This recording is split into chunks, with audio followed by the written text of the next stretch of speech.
दोस्तों, आज मैं आपको सुनाने जा रहा हूं अपनी मंडली की सदस्य रत्ना ठाकुर की लिखी कहानी सोशल स्यापा। मई की उमस भरी रात में जहां सारा शहर कूलर चलाकर सो रहा था, शिवराम जी की आंखों में नींद नहीं थी। बार बार बिस्तर पे उठ के बैठते, चश्मा पहनते, चश्मा ठीक करके कभी मोबाइल सिग्नल की डंडियां गिनते तो कभी अपने ड्यूअल सिम फोन में सिम 1 से सिम 2 मोड पर स्विच करते।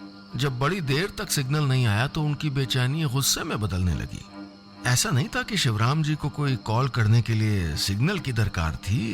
कॉल करने के लिए तो घर के कोने में पुराने लकड़ी के स्टूल पे वो लैंडलाइन फोन भी पड़ा था।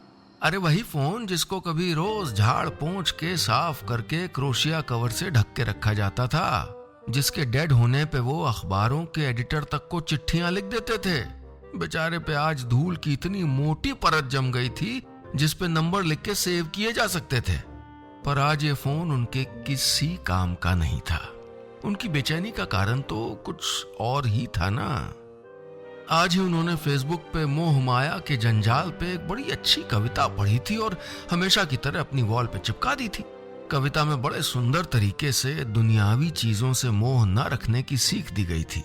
उनको पूरी उम्मीद थी कि लोग लाइक तो करेंगे ही, साथ ही कमेंट्स में अरे बहुत बढ़िया भाई, बहुत बढ़िया, क्या खूब, क्या बात कही है भाई, क्या बात कही है, वगैरह वगैरह की बौछार कर देंगे। लेकिन लोगों की प्रतिक्रिया आने के पहले ही सिग्नल गायब हो गया। अब कैसे पता चले कि कितने लाइक्स आए, कितने कमेंट आए?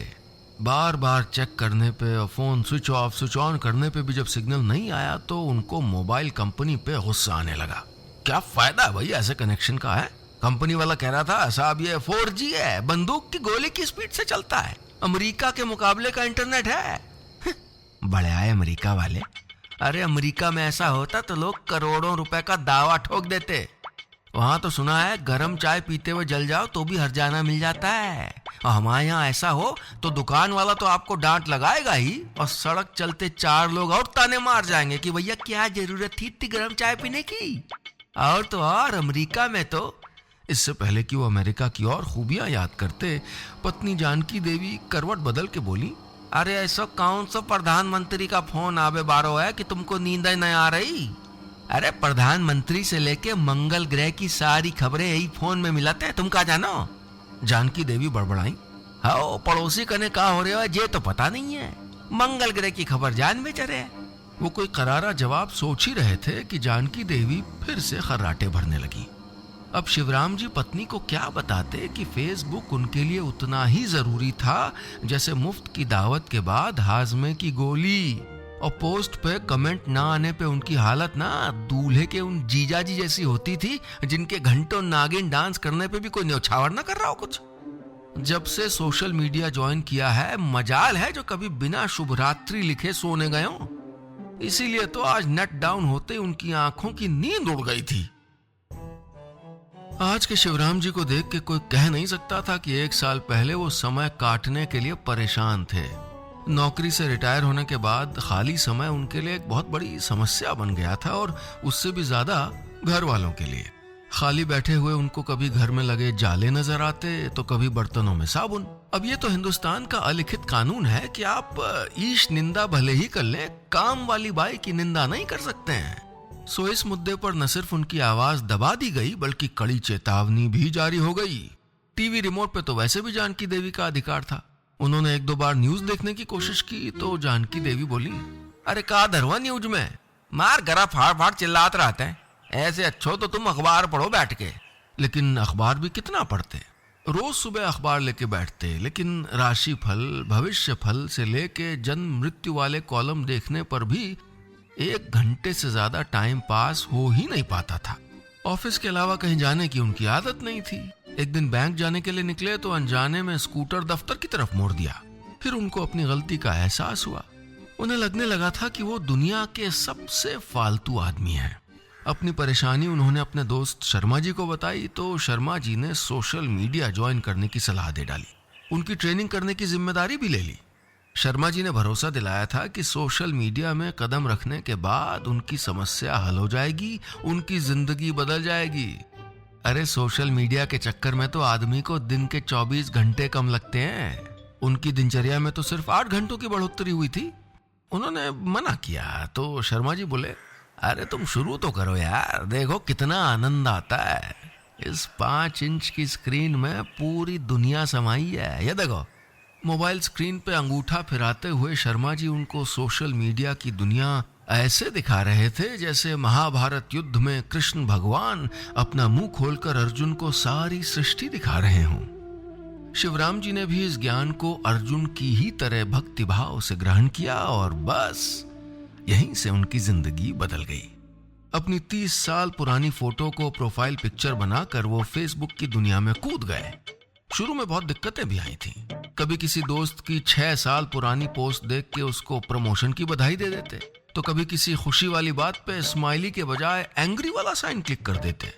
लेकिन शर्मा जी की ट्रेनिंग के सहारे धीरे धीरे वो एक्सपर्ट हो गए थे। शर्मा जी ने कहा था कि जब तक 1000 फ्रेंड्स ना हो उनको कोई सीरियसली नहीं लेगा। बस उन्होंने नाती पोतों के दोस्तों से लेके धोबी और दूध वाले तक को फ्रेंड रिक्वेस्ट भेज डाली। और अब इस सोशल मीडिया की दुनिया में वो ऐसे मगन हो गए थे कि इसके बिना उनका वक्त नहीं कटता था। नोटिफिकेशन के टिंग टिंग के साउंड आने शुरू हुए तो उन्होंने जल्दी से फोन उठाया। जैसा सोचा था उनकी पोस्ट पे ढेरों प्रतिक्रियाएं आई थीं, लेकिन कमेंट्स पढ़ते पढ़ते एक नाम पे आकर उनकी धड़कनें जैसे रुक गईं। चश्मा ठीक करके दोबारा पढ़ते हुए उनका दिल धक धक के बजाय धाड़ धाड़ करने लगा। नहीं नहीं नहीं, ये कल्पना नहीं थी, उन्होंने सही पढ़ा था। कमेंट बॉक्स में लिखा वो नाम फ्लैश लाइट की तरह बार बार उनकी आंखों में चमक रहा था, रमा देवी। दिल थाम कर उन्होंने आंखें मूंद ली। उन मुंदी आंखों में 40 साल पुराने दिन घूमने लगे। रमा देवी उनके कॉलेज की शान थीं, जिनके पीछे पूरा कॉलेज दीवाना था। गुलाबी साड़ी पहने, बालों में लाल गुलाब का फूल लगाए जब वो कविता पाठ करती तो सब वाह वाह कर उठते। कविताएं तो उनको कभी समझ नहीं आई, लेकिन मंच पे रमा देवी को देखकर उनका दिल जोर जोर से धड़कने लगता था। वे हर कवि सम्मेलन अटेंड करते थे इस फैसले के साथ कि आज रमा देवी को मुबारकबाद दे के रहेंगे, लेकिन मंच से उतरते ही वो प्रशंसकों से घिर जाती और बेचारे पीछे छूट जाते। लाख कोशिशों के बावजूद रमा देवी ने कभी उनको नोटिस नहीं किया था। उस दिन भी नहीं जब रमा देवी की मोपेड खराब हो गई थी और वो बड़ी देर तक सड़क पे खड़े होके पेडल मार के उसको स्टार्ट करने की कोशिश करते रहे थे। जब मोपेड स्टार्ट नहीं हुई तो थैंक यू के बजाय वो बोली थी, छोड़ दीजिए, आपसे नहीं होगा, मैं रिक्शा से चली जाऊंगी। बेचारे झेप के रह गए थे। आंखें खोलकर दोबारा उन्होंने वो कमेंट पढ़ा। वाह, बहुत खूब, बहुत खूब। जैसे अनगिनत कमेंट्स करने वालों के बीच रमा देवी का नाम ऐसे चमक रहा था जैसे सितारों के बीच चांद। उन्होंने लिखा था, बहुत सुंदर, जिंदगी का कड़वा सच। ये तो वही जानते थे कि उस मुकाम तक आने में कितनी मेहनत लगी थी। रमा देवी को जब से उन्होंने फेसबुक पे देखा था, उनका स्टेंट लगा हुआ दिल दोगुनी गति से धड़कने लगा था। वो थोड़ा सा बदल गई थी, कुछ वजन बढ़ गया था, बालों की एक लट सफेद हो गई थी, लेकिन प्रोफाइल पिक्चर में गुलाबी साड़ी पहने, बालों में लाल गुलाब का फूल लगाए अभी भी वो उतनी ही खूबसूरत लग रही थी। शिवराम जी को ये तसल्ली हुई कि जो रमा देवी कॉलेज में लड़कों से सीधे मुंह बात भी नहीं करती थी, उनके अब 11,205 फॉलोअर्स थे और 3,500 फ्रेंड। यानी कॉलेज में उनसे दोस्ती करने की जो तमन्ना आधी अधूरी रह गई थी, उसको पूरा करने का चांस था फेसबुक फ्रेंड बन के। बस उन्होंने भी अपनी प्रोफाइल में पसंदीदा लेखकों में महादेवी वर्मा, जयशंकर प्रसाद जैसे बड़े बड़े नाम डाल दिए। उर्दू शायरी उनको कभी समझ आई नहीं थी, लेकिन अब उन्होंने गुलजार, साहिर लुधियानवी वगैरह के फैन ग्रुप ज्वाइन कर लिए। रमा देवी अब भी कविताएं और गजलें जो लिखती थीं, समझ ना आने पर भी वो उनकी हर पोस्ट को तुरंत न सिर्फ लाइक करते बल्कि तारीफ भी करते। तारीफ करने का उनका अपना स्टाइल था। तसल्ली से फीडबैक देके नीचे लिखते, भवदीय, शिवराम। उनकी हर पोस्ट को वो अपनी वॉल पे शेयर भी करते, बाकायदा क्रेडिट देके। अपनी मेहनत और लगन के चलते कुछ ही महीनों में वो रमा देवी के फॉलोअर से फ्रेंड बन गए और आज अपनी पोस्ट पर उनका कमेंट देख के दिल कर रहा था कि लाउड स्पीकर पे सारी दुनिया को बता दें। फ्रेंड तो उनके 3000 हैं, पर वो सबकी पोस्ट पे कमेंट थोड़े ही करती हैं। वो 8वें आसमान पे थे और अगला कदम लेने को तैयार थे। रमा देवी का फेसबुक फ्रेंड बनना ही शिवराम जी के लिए बहुत बड़ी उपलब्धि थी और अब तो अपनी पोस्ट पे उनके कमेंट्स मिलने से वो जैसे हवा में उड़ने लगे थे। उनका पूरा ध्यान इसी बात पे रहता कि क्या लिखें जिससे रमा देवी से तारीफ मिल जाए। उनकी पत्नी जानकी देवी तो कई बार ताना भी दे देती हैं, अब खाना खा लो, आज का फोन ही से पेट भर ले हो। लेकिन इन तानों का उन पर कोई असर नहीं होता था। वैसे ऐसा भी नहीं था कि सोशल मीडिया में सब कुछ अच्छा ही था। रमा देवी के अलावा बाकी लोगों पर उनको कभी कभी झल्लाहट भी होती थी। जैसे उन लोगों से बहुत चिढ़ होती थी जो सुबह से शाम तक हर एक्टिविटी की फोटो डाल के उनको टैग कर देते थे कि भैया कोई लड्डू खाते हुए टैग कर रहा है, कोई पकौड़े खाते हुए, कोई सुबह की चाय पीते हुए, और तो और धोबी उनकी शर्ट के साथ सेल्फी डाल के लिख देता, अंकल जी शर्ट प्रेस हो गई है, आके ले जाना और पिछले 25 रुपए भी दे जाना। कभी दूध वाला लिख देता, अंकल जी हमारी भैंस बीमार है, वो है डॉक्टर करने ले जा रहे हैं, दूध कहूं और से ले आने। लेकिन मजबूरी थी, फॉलोअर्स बनाए रखने के लिए भैया हर पोस्ट लाइक करनी पड़ती थी। अक्सर ऐसा होता था कि जानकी देवी उनको सब्जी या राशन लाने के लिए बार बार कहती रहती, लेकिन वो उनको अनसुना करके फेसबुक पर जोर शोर से महिला अधिकारों की वकालत में लगे रहते। जानकी देवी के बनाए खाने में 50 नुक्स निकालते थे, लेकिन फेसबुक पे पत्नी की महत्ता वाले संदेश शेयर करते। अचानक वो नारीवाद के घोर समर्थक बन गए थे। आखिर रमा देवी महिला अधिकारों का झंडा जो खड़ा किए हुए थी। अब हर समय उनका +1.5 का चश्मा आंखों पे और दोनों अंगूठे मोबाइल पे रहते। एक शाम वो बड़े मजे से बरामदे में बैठे बारिश का आनंद ले रहे थे। बाहर पानी बरस रहा था और इधर उनके फोन पर मैसेजेस और पिक्चर बरस रहे थे। कोई जगजीत सिंह की कागज की कश्ती वाली गजल शेयर कर रहा था तो किसी ने कागज की नाव ही बना के उसकी फोटो डाल दी थी। एक दोस्त ने सड़क के गड्ढे की फोटो शेयर की थी तो वहीं एक ने मेढक की फोटो खींच के डाल दी थी। शिवराम जी सोच रहे थे कि कोई धमाकेदार पोस्ट लिखी जाए जो सब पे भारी पड़े। तभी उन्होंने नेट पे बारिश की एक हास्य कविता देखी तो बड़े खुश हो गए। हमेशा की तरह उन्होंने बिना पूरी पढ़े कविता शेयर कर दी। उन्हें क्या पता था कि उसमें एक लाइन ये भी थी जिसमें बारिश में पति को पकौड़े खिलाना पत्नी का धर्म बताया गया था। कविता शेयर करने के बाद 50-60 लाइक्स देखकर उन्होंने सुकून से आंखें बंद कर ली। वो थोड़े बेचैन जरूर हुए कि रमा देवी का लाइक अभी नहीं आया, लेकिन फिर सोचा कि बारिश का मौसम है, कविता रचने में लगी होंगी। आराम कुर्सी पे लेटे हुए उनको पता ही नहीं चला कि कब नींद आ गई। कुछ देर बाद लगातार टिंग टिंग टिंग के साउंड से आंखें खुली। आंखें मलते हुए मोबाइल उठाया तो पता चला कि इस कमबख्त नींद के चक्कर में उनके फेसबुक पेज का चेहरा बिगड़ चुका था।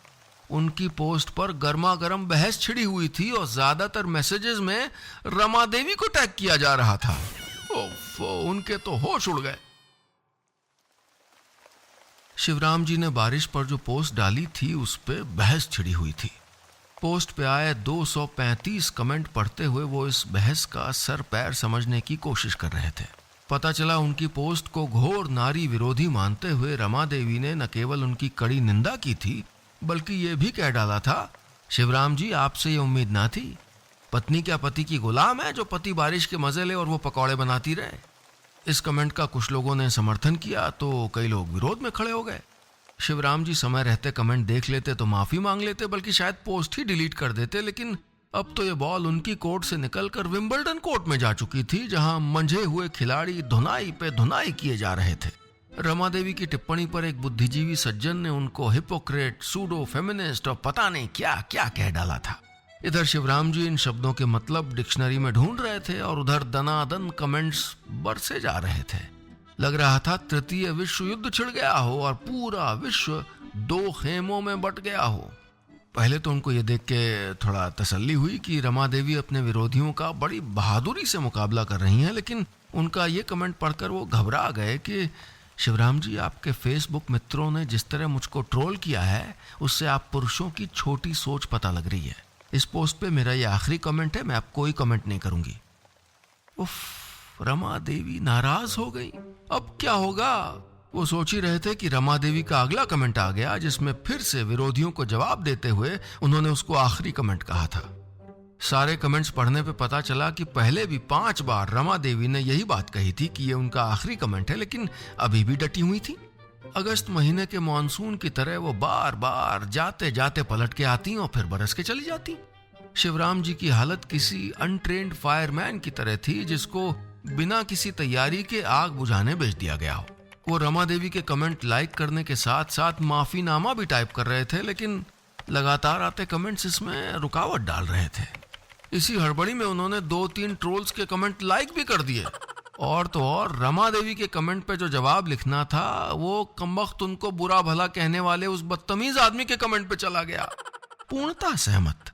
जब तक वो सफाई देते तब तक रमा देवी शो स्टॉपर की तरह अपना आखिरी कमेंट करके, इस बार असली आखिरी कमेंट करके जा चुकी थी। ढेर सारी लानतें बरसाकर उन्होंने शिवराम जी को न सिर्फ अनफ्रेंड कर दिया था, बल्कि उनको ब्लॉक भी कर दिया था। साल भर की मेहनत से बनाई गई उनकी फेसबुक की हरी भरी बगिया कुछ ही घंटों में अशोक वाटिका की तरह उजड़ गई थी। शिवराम जी की हालत ऐसी थी जैसे कुएं से पानी खींचते हुए भरी हुई बाल्टी मुंडेर तका के वापस कुएं में गिर गई हो। रमा देवी द्वारा ब्लॉक किए जाने से शिवराम जी को जैसे फेसबुक वैराग्य हो गया। न कोई पोस्ट लाइक करते, न कमेंट करते। कितना भी अच्छा मैसेज आ जाए, शेयर ना करके सूनी सूनी आंखों से मोबाइल को ताकते रहते या फिर रमा देवी के पुराने कमेंट्स देखते रहते। कुछ दिनों में थोड़ा संभले तो उन्होंने रमा देवी के दोस्तों की वॉल पर उनके कमेंट्स खोजकर माफी मांगना शुरू कर दिया। रमा देवी किसी भी बात पर कोई भी विचार प्रस्तुत करें, शिवराम जी फौरन समर्थन प्रस्ताव पास कर देते, साथ ही माफी की अपील भी कर देते। एक बार रमा देवी ने किसी सहेली की सेल्फी विद दही बड़ा देख के लिखा, वाह पकवानों का राजा दही बड़ा। शिवराम जी ने फौरन लिखा, मैडम आपने बिल्कुल सही कहा, दही बड़ा पकवानों का राजा है। मैं तो कहता हूं इसको राष्ट्रीय व्यंजन घोषित कर देना चाहिए। एक विनती है, कृपया मुझको अनब्लॉक करके मेरी फ्रेंड रिक्वेस्ट स्वीकार कर लें। लेकिन इन सारे प्रयासों का कोई फल नहीं निकल रहा था। पर शायद उनकी किस्मत थी कि सोशल मीडिया में सारा रारा टाइप नाम की एक चीज आ गई थी। लोग गुमनाम रह के एक नीले से गुब्बारे में दिल का हाल लिख रहे थे। महिलाओं की वॉल्स आजकल खूबसूरत कमेंट से भरी होती थीं। वही महिलाएं जो पुरुषों के पर्सनल कमेंट करने पर उनको लताड़ देती थीं, इस ऐप पे आए कमेंट्स को ओ सो क्यूट वगैरह वगैरह लिखकर शेयर कर रही थीं। रमा देवी की वॉल पे तो 50 कमेंट होते। कोई उनकी तुलना प्रेमचंद से करता, कोई महादेवी वर्मा से। एक जनाब ने तो उनको मिर्जा गालिब का महिला संस्करण बता दिया। शिवराम जी ने भी रमा देवी की तारीफ करते हुए इस ऐप पर 3 मैसेजेस भेजे, लेकिन जब जवाब नहीं आया तो उनका दुख गुस्से में बदलने लगा। समझती क्या है अपने आप को? 4 कविताएं क्या लिख ली, खुद को 30 मार खा समझने लगी हैं। चौथा मैसेज लिखने बैठे तो दिल का गुस्सा अंगूठों के जरिए मोबाइल पे उतरने लगा। उन्होंने रमा देवी को घमंडी, झूठी, फर्जी नारीवादी और पता नहीं क्या क्या कह डाला। सोचा कौन सा भेजने वाले का नाम आना है। मैसेज पोस्ट किया ही था कि उनके मोबाइल में टिंग का साउंड आ गया। पता चला 10 दिन पहले के उनके दही बड़े वाले कमेंट पे रमा देवी का जवाब आया था, शिवराम जी आप बहुत क्यूट हैं, मैंने आपको अनब्लॉक करके फ्रेंड रिक्वेस्ट भेज दी है। उनका दिल ऐसे धड़का जैसे मैट्रिक में 2 बार फेल होने के बाद तीसरी बार पास होने पे धड़का था। सारा गुस्सा भूलकर फ्रेंड रिक्वेस्ट चेक कर ही रहे थे कि हड़बड़ी में कुछ याद आया। दोबारा ऐप खोलकर अपना मैसेज पढ़ा तो सर पीट लिया। सत्यानाश। हमेशा की तरह उन्होंने मैसेज के आखिर में भवदीय शिवराम लिख दिया था। उनकी हालत ऐसी थी कि काटो तो खून तो दूर, हड्डियां भी न मिले। अब रमा देवी तो जो जवाब देंगी सो देंगी, उनके फैंस क्या दुर्गत करेंगे ये सोच के भी उनको झुरझुरी हो रही थी। उन्होंने कांपते हाथों से सोशल मीडिया अकाउंट डिलीट किया और बेआबरू होने के पहले ही फेसबुक के कूचे से निकल लिए। अगली सुबह जानकी देवी हैरान थी। जो शिवराम जी धक्का मारने पे भी घर से बाहर नहीं निकलते थे, आज सुबह सुबह नहा धो के तैयार थे। बाल बनाते हुए उन्होंने आवाज लगाई, हम सत्संग में जा रहे हैं, हम आओ नाश्ता नया बनाने। और सुनो, झोला सोई निकाल दो, लौटते बखत कछु सब्जी मब्जी लेता है। दूर कहीं रेडियो पे गाना बज रहा था। तेरी गलियों में ना रखेंगे कदम आज के बाद। बस इतनी सी थी ये कहानी।